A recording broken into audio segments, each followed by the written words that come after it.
Alors, si je vous dis révolution haïtienne, vous pensez à... Toussaint, l'ouverture. Évidemment, parce que c'est le plus connu, mais il n'est pas le seul. Et justement, ce soir, je vous présente le premier noir qui a mené une révolte à Haïti. Il s'agit de Ougan Doti Boukman Zumba, qui était un esclave africain et qui a rassemblé 200 compagnons pour mener une révolte, la première révolte de grande ampleur sur l'île d'Haïti.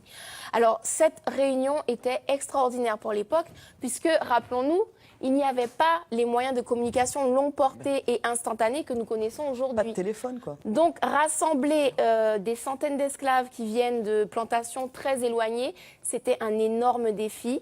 Il a relevé, Doti Boukman. Il a réussi à rassembler donc des centaines d'esclaves qui ont répondu à son appel parce qu'ils étaient complètement opprimés et poussés à bout par la cruauté de leur traitement. Du coup, au cours de cette réunion, Doti Boukman a prononcé un discours qui les a complètement galvanisés, qui leur a tous donné le courage de se révolter contre la domination coloniale.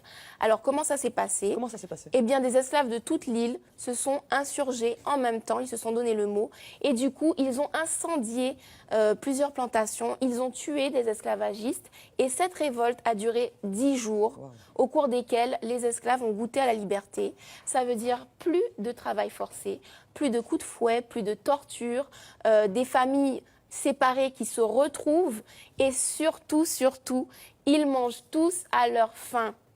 Alors malheureusement, au bout de ces 10 jours, l'armée française était mieux organisée, mieux équipée. Donc finalement, elle a pris le dessus. Elle a réussi à capturer Doti Boukman et elle l'a tué. Et en plus, elle a poussé la revanche, à décapiter Doti Boukman et à montrer sa tête pendant plusieurs jours. Ils l'ont exposé pour pouvoir déstabiliser le reste des révoltés. Et ça a réussi, ça a semé la panique et ils ont finalement été vaincus.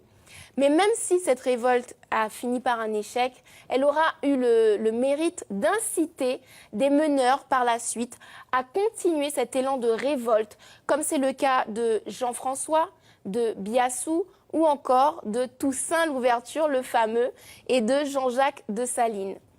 Alors, je n'ai pas simplement pris Doti Boukman juste pour son courage extraordinaire, mais également parce que nous sommes au mois de janvier. Le 1er janvier 2017, Haïti a célébré sa 213e année d'indépendance. Et cette indépendance, finalement, c'est Boukman Doti qui a mené, qui a ouvert la voie à cette indépendance. C'est également grâce à Haïti que beaucoup de pays d'Afrique et de la Caraïbe ont obtenu leur émancipation à leur tour. Haïti est la toute première nation noire à avoir obtenu son indépendance.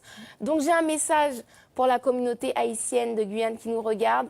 Vous avez une histoire grandiose. S'il vous plaît, soyez-en fiers et surtout, montrez-en vous dignes.